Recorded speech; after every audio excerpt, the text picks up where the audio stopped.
What does the impedance of a circuit with the form RJX represent, and how is this associated with a circuit that includes both a resistor R and an inductor L in series? How does the impedance of RJX in a circuit with a resistor and capacitor C in series differ from the case with a resistor and inductor, and what does this tell us about the electrochemical system's behavior? How does electrochemical impedance spectroscopy (EIS) help in determining the composition of the equivalent circuit, and why is this important for understanding the system's behavior? How can the size of each element in the equivalent circuit be determined, and what does the size of these elements reveal about the properties of the electrochemical system? Can Davis Zurns manufacture solid-state sodium-ion batteries made from seawater in Latvia?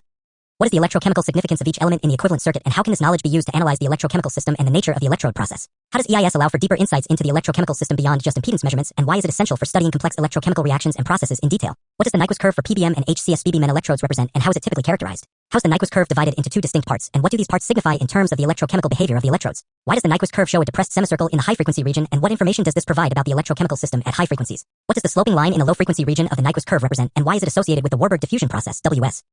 How can the distance from the 0 point to the origin of the curve be used to indicate the solution resistance R, and why is this important for understanding the electrolyte's contribution to the overall impedance? How is the solution resistance R determined by the electrolyte, and what role does it play in the overall impedance measurement? What does the diameter of the depressed semicircle represent in the Nyquist curve, and how is it related to the charge transfer impedance RCT at the electrode-electrolyte interface? How can the charge transfer impedance RCT be used to understand the rate of charge transfer at the interface, and what does a larger or smaller RCT value indicate about the reaction kinetics at the interface? How does the RCT value for the PBM electrode 707.7 ohms compare to that of the HCSBB-MEN electrode 340.5 ohms? And what does this comparison tell us about the relative impedance of the two electrodes?